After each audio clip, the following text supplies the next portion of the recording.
Imagine a power, a civilization unlike any other, an empire that stretched across continents.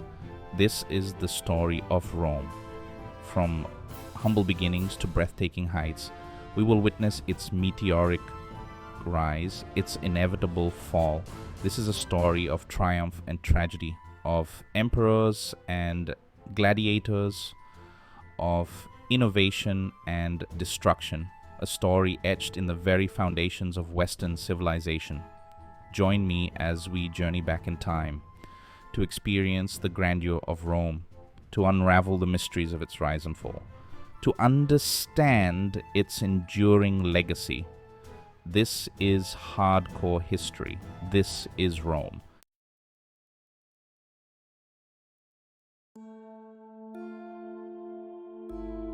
Our story begins not in grandeur, but in simplicity. In the heart of the Italian peninsula, a small village took root.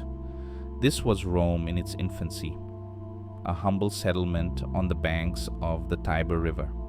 Legend tells us of Romulus and Remus, twin brothers raised by a she-wolf, destined to found a city that would change the world. Myth or reality, their tale speaks to the enduring power of storytelling. From these modest beginnings, a power would rise, a power fueled by ambition, driven by conquest, a power that would come to dominate the Mediterranean world. But Rome's ascent was not preordained. It was a tale of struggle, of cunning, of sheer force of will. A story we will unravel together.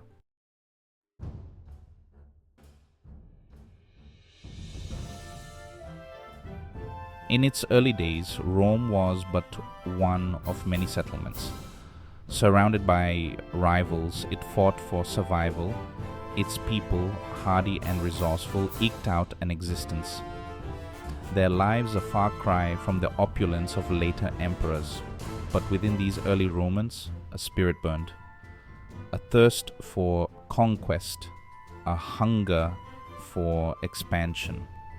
They raised armies, they forged alliances, they waged war. With each victory, Rome grew stronger. Through cunning strategy and unwavering resolve, Rome subdued its neighbors. The Etruscans, the Samnites, the Carthaginians, all fell before the legions of Rome. Each conquest adding another chapter to the empire's burgeoning legend. Yet, even as Rome's power grew, the seeds of its own destruction were being sown. The very qualities that fueled its rise would ultimately contribute to its downfall. A tale of ambition, corruption, and the fleeting nature of power.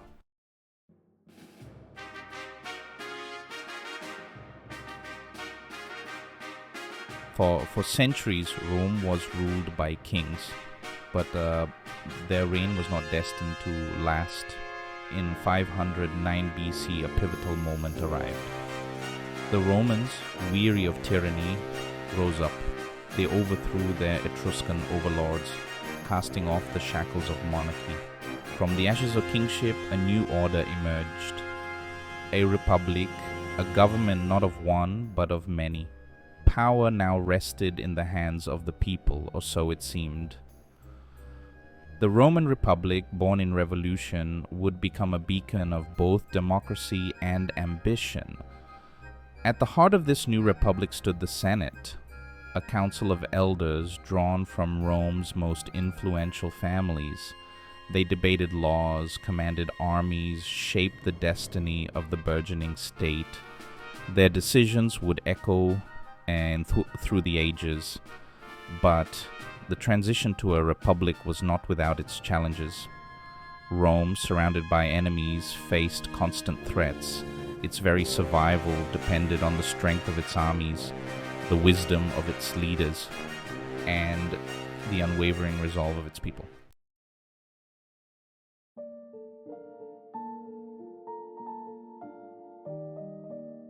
Section 2. The Senate and the People. The Roman Republic was a complex tapestry of power and ambition. the Senate, composed of the patrician class, held significant sway, yet the common people, the plebeians, also possessed a voice, a delicate balance fraught with tension. Throughout its history, Rome would be rocked by struggles between these two classes. The plebeians, demanding greater rights, challenged the authority of the patricians. These power struggles would shape the very fabric of Roman society. Through it all, the concept of citizenship held immense importance. To be Roman was to be part of something greater than oneself. It brought both privileges and responsibilities, shaping the lives of millions within the expanding republic. As Rome's power grew, so too did its need for expansion. New lands were conquered, new peoples subjugated, the spoils of war flowed back to Rome, enriching its coffers and fueling its ambitions. But this expansion came at a cost, testing the limits of Roman unity.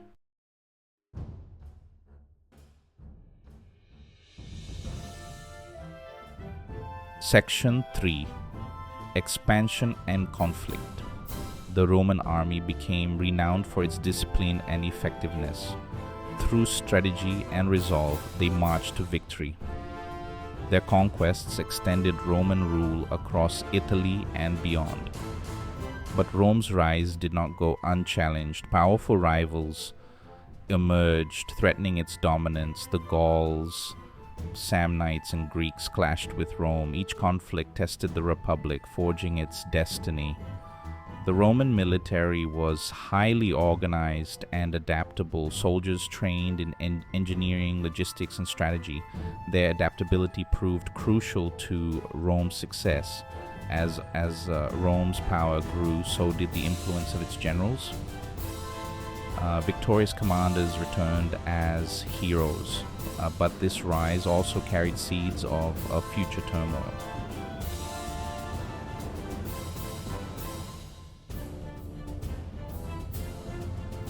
Section 4. The Punic Wars. Across the Mediterranean Sea, a new threat emerged. Carthage, a powerful maritime empire, stood as a formidable obstacle to Roman ambitions.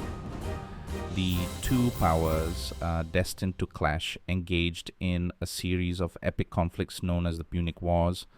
Hannibal, a name that would forever be etched in Roman nightmares. A brilliant general, he led his Carthaginian armies across the Alps, striking fear into the heart of the Roman Republic. His victories shook Rome to its core.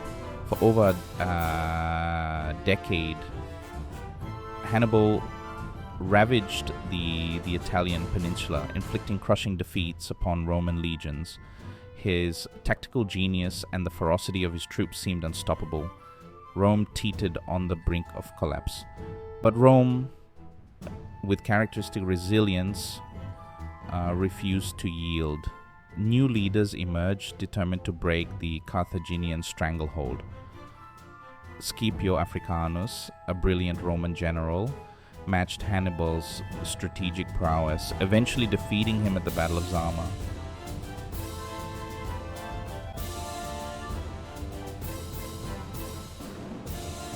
Victory over Carthage brought immense riches to Rome. Gold, silver, and slaves poured into the city. The spoils of war fueled a new era of prosperity, but this newfound wealth came at a cost. The Roman Senate, once a symbol of civic virtue, grew increasingly corrupt. Senators, enriched by conquest, lined their own pockets. They exploited their positions for personal gain. The ideals of the Republic began to crumble. Meanwhile, the common people of Rome faced growing hardship. Small farmers, forced off their land by wealthy landowners, flocked to the cities seeking work. Unemployment and poverty became rampant. Social unrest brewed. The gap between rich and poor widened into a chasm. The common people, once the backbone of the Republic, grew disillusioned with their leaders. They yearned for a return to the ideals of justice and equality. The stage was set for upheaval.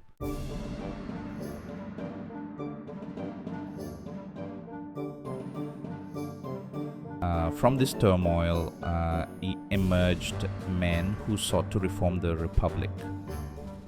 Tiberius and Gaius Gracchus, brothers from a noble family, recognized the plight of the common people. They championed land reforms, seeking to redistribute land to the poor.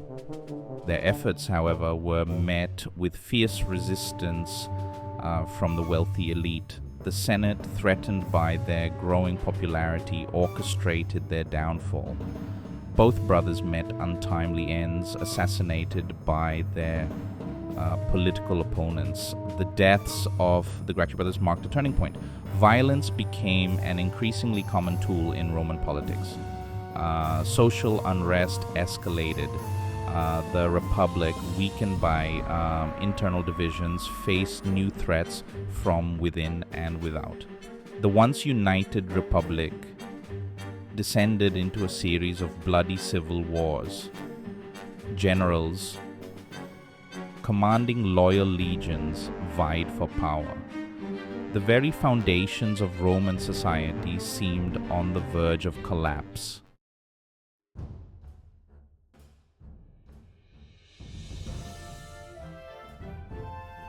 From this chaos emerged a new breed of leader. Ambitious generals, leveraging the power of their legions, rose to prominence. They promised order and stability, but at what cost? Gaius Marius and Lucius Cornelius Sulla, rivals for power, plunged the Republic into further turmoil. Their bloody conflict set a dangerous precedent. Military might, it seemed, could now dictate the fate of Rome. Into this power vacuum stepped a man who would forever alter the course of Roman history, Gaius Julius Caesar. A brilliant general, a cunning politician, a master strategist, he would reshape Rome in his own image. Caesar's conquests in Gaul expanded Roman territory and filled its coffers with wealth. His military exploits made him a hero to the people, but his growing power and popularity aroused the suspicion of the Senate.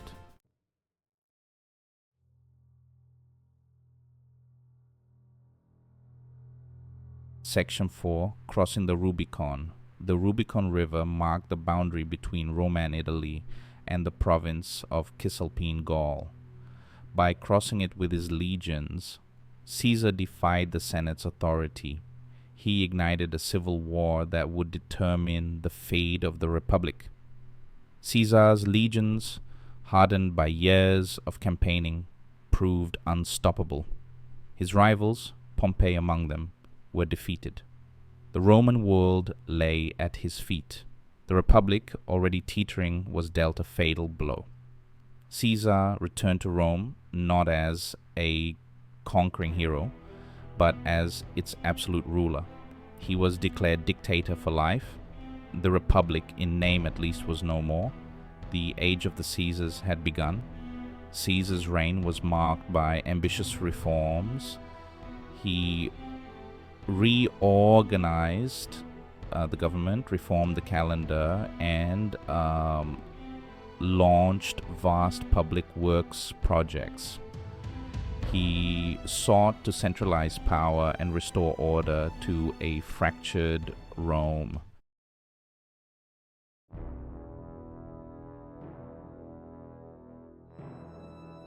Section 5. The Ides of March.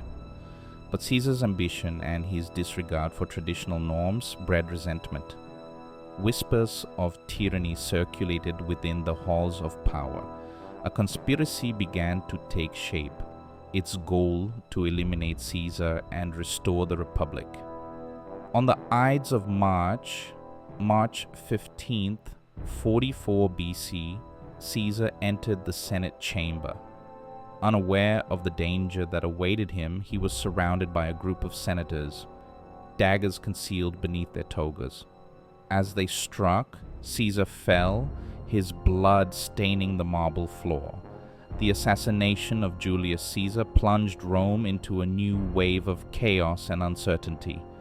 The conspirators, believing they had saved the Republic, had instead unleashed a new era of civil war.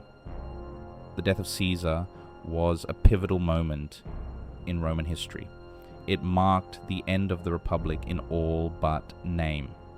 The power vacuum left in his wake would be filled by his adopted son, Octavian, who would become Augustus, the first Roman emperor.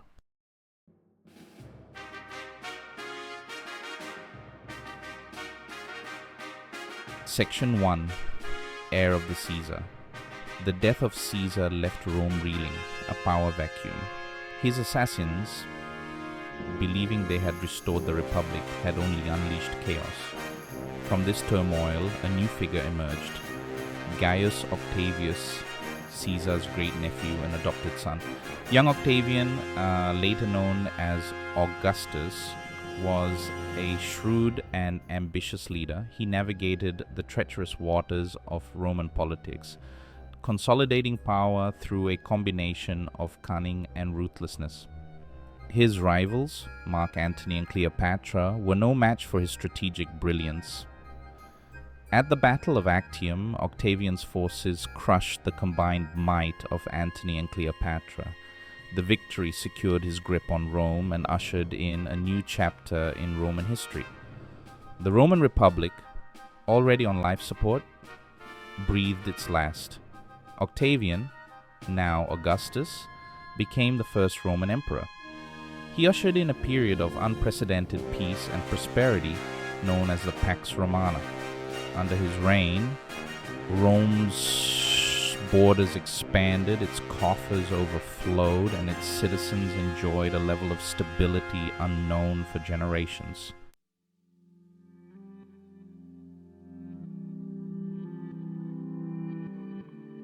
Section 2. Pax Romana. A Golden Age.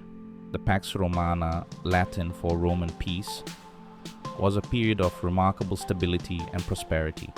Under Augustus, the Roman Empire flourished. Trade routes thrived, connecting the empire. The arts and sciences blossomed. Engineers built roads, bridges, and aqueducts. Wealth flowed into Rome, fueling construction and art. Grand temples and public buildings showcased Roman grandeur.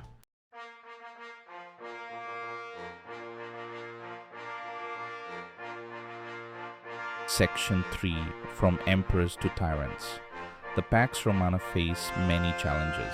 The line between emperor and tyrant was often thin. Augustus and Trajan ruled wisely, earning respect. Caligula and Nero descended into madness and cruelty. Caligula's reign ended with his assassination. Nero's tyranny included the Great Fire of 64 AD. His persecution of Christians symbolized imperial excess. Despite instability, the Roman Empire was resilient. Trajan and Hadrian restored order and expanded frontiers. They built roads and fortifications, shaping Europe. Yet internal and external pressures led to decline.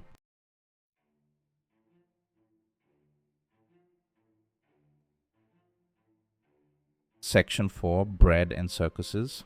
To maintain order and appease the masses, Roman emperors relied on a potent combination of bread and circuses.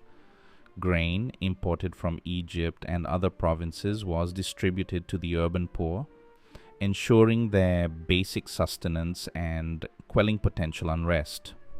Circuses, gladiatorial combats, and other forms of mass entertainment provided a welcome distraction from the realities of life in the empire. The Colosseum, a marvel of Roman engineering, became a symbol of both Roman power and the public's insatiable appetite for spectacle. Roman theatre too flourished during this period.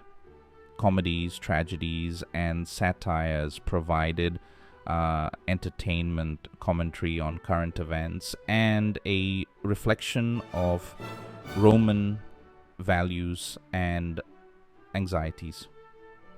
Playwrights like Plautus and Terence entertained audiences with their witty dialogues and relatable characters. Public bathhouses spread throughout the empire were more than just places to cleanse oneself. They were social hubs where citizens from all walks of life could gather, relax, exercise, and engage in intellectual discussions. The bathhouses became microcosms of Roman society.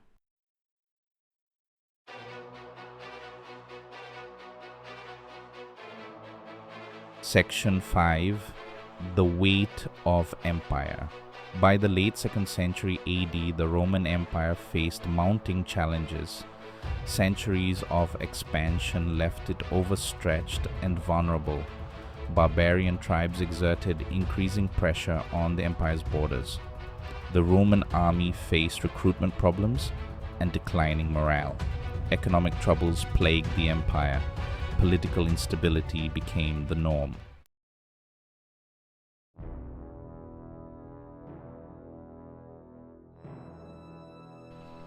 Section 1. The crisis within.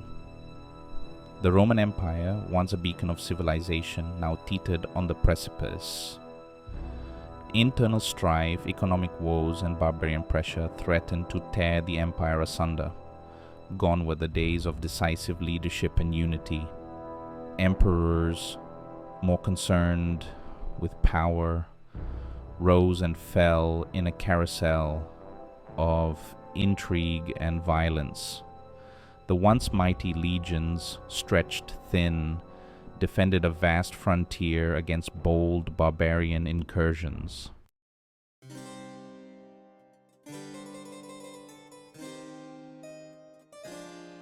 Division and decline. Emperor Diocletian made a fateful decision.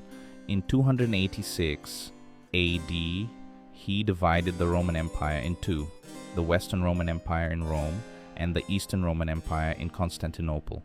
This division hastened the decline of the Western Roman Empire.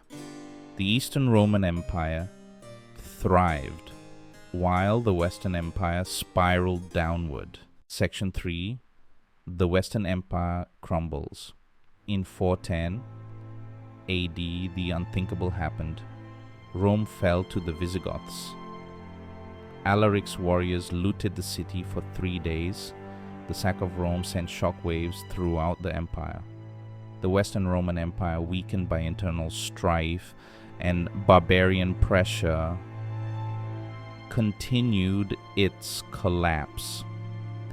In 476 AD, Romulus Augustulus was deposed by Odoacer, marking the end of the Western Roman Empire.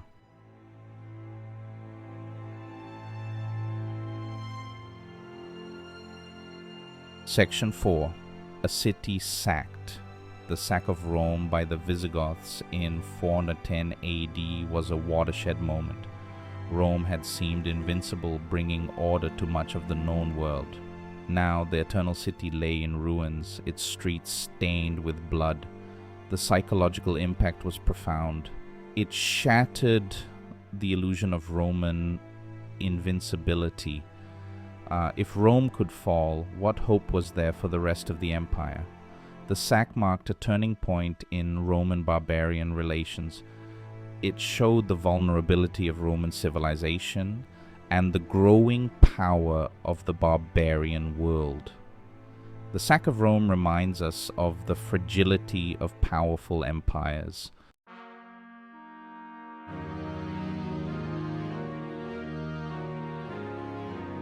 Section 5. Legacy of the Caesars. Though the Western Roman Empire crumbled, its legacy lived on. Roman law, language, architecture, and culture continued to influence Western civilization for centuries to come. The Roman Empire may have vanished, but its impact on the course of history remained profound. The Eastern Roman Empire, later known as the Byzantine Empire, preserved many aspects of Roman civilization for another 1,000 years. Constantinople, the new Rome, became a center of learning or art and commerce, keeping the flame of Roman culture alive. The Renaissance, a period of great intellectual and artistic flourishing in Europe, drew heavily on the legacy of ancient Rome. Renaissance artists, writers, and thinkers looked to Rome for inspiration, reviving classical forms and ideals. Even today, the legacy of the Roman Empire is all around us. From our legal systems and languages to our architecture and art, the influence of Rome continues to shape our world. The Roman Empire may be long gone, but its story continues to fascinate and inspire us.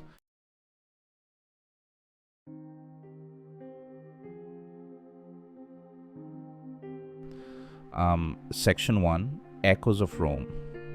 Rome is gone, yet it endures, not in stone and marble, but in the very fabric of our world. Its legacy echoes through time, a testament to the power of human ambition, the fragility of even the greatest empires. We are heirs to Rome's legacy, its laws, its language, its art, its triumphs and its failures, all woven into the tapestry of Western civilization, a reminder that even the mightiest empires crumble, that power is fleeting. As we gaze upon the ruins of Rome, we are reminded of the cyclical nature of history, of the rise and fall of civilizations, of the enduring power of the human spirit, to strive, to create, to build, to destroy, and to leave our mark upon the world. The story of Rome is a story for all time, a story of ambition, of power, of the never-ending struggle between order and chaos. It is a story that continues to resonate today, reminding us of the enduring power of the past to shape the present and the future.